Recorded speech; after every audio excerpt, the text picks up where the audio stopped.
जय माता जी, जय श्री कृष्ण, राधे राधे। दर्शक मित्रों, मैं आचार्य प्रताप शास्त्री आप सभी का स्वागत करता हूं और यह मैं आज गोवत्स द्वादशी पर स्पेशल वीडियो बना रहा हूं।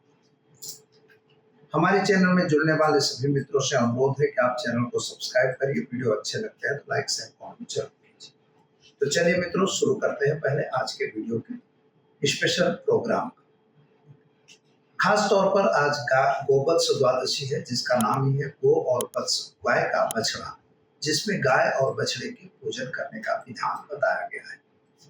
कथाएं तो अलग अलग हैं मित्रों, लेकिन इसका महत्व क्या है मैं जरूर बताऊंगा। आज के दिन का सबसे बड़ा महत्व है गाय, और गाय का है गावो अग्रतः सन्तु, गावो मग्रतः सन्तु, गावो सन्तु पृष्ठतः, गावो मे हृदये सन्तु, गावो मध्ये वसाम्यहम्। गाय के आगे और पीछे, गाय के पूरे शरीर में सभी देवताओं का वास है।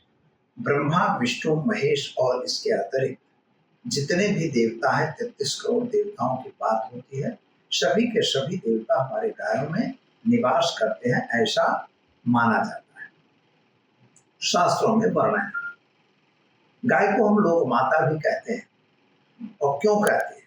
क्योंकि गाय का दूध, गाय का जो उसका गोबर आता है, वह उसके हर वस्तुओं का उपयोग हम लोग अपने जीवन उपयोगी चीजों में करते हैं। तो दर्शक मित्रों, उसके दूध से जो पौष्टिकता मिलती है, अभी तो एक प्रथा भी चल रही है, जैसे कि हम लोग जानते हैं कि गोमूत्र का भी प्रयोग खूब अच्छा होता है और उसका औषधीय गुण भी है, उसका भी प्रयोग लोग करते हैं। तो चलिए हम अपने मूल विषय पर आते हैं।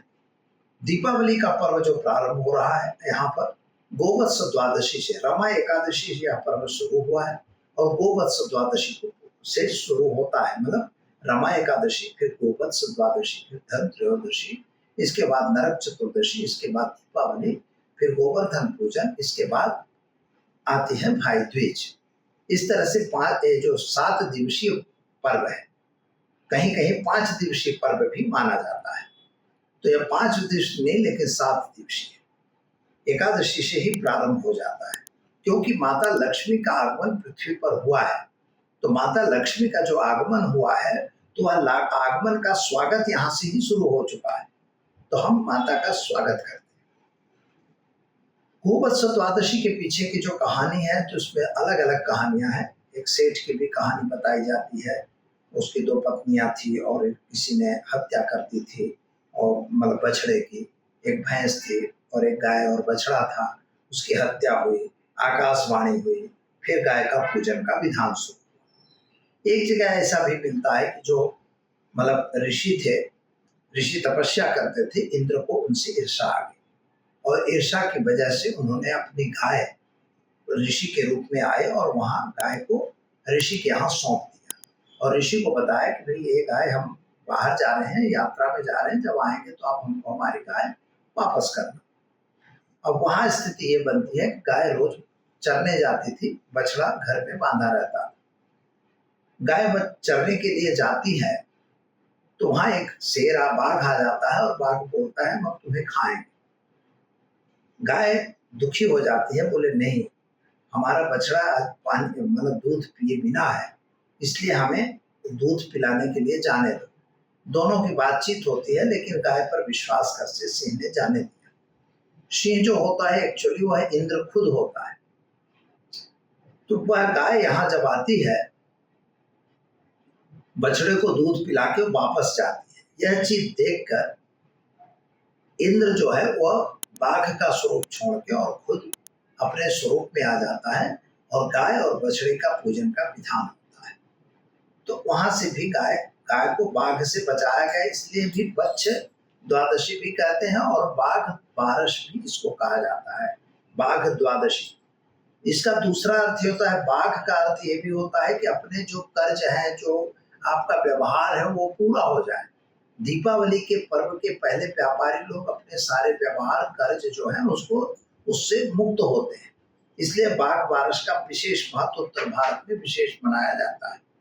तो आज के दिन जो व्यापारी होते हैं अपने जो बही खाते होते हैं, जो उनके लेखा जोखा के हिसाब की पुस्तकें होती हैं, उनको साफ सूफ करके उनका हिसाब क्लोज कर देते हैं। लेन देन करना आज से बंद कर देते हैं, वे लोग कोई लेन देन नहीं करते हैं। तो यह भी एक विधान बताया गया है। और गोवत्स द्वादशी के दिन गायों का पूजन करना, गाय को बछड़े के सहित गाय का पूजन करना, गाय के दूध से बनी हुई आइटमों का उपयोग नहीं किया जाता और इसमें फल वगैरह काटे नहीं जाते, वैसे सीधे फल पूरे फल से पूजा होती है। गाय को चंदन अबीर गुलाल कंकु करके स्नान वगैरह करा के और उनको भोग वगैरह लगाया जाता है। और इस तरह से गाय का पूजन करके उनकी आरती वगैरह करके आप अपनी धन्यता को प्राप्त कर सकते हो।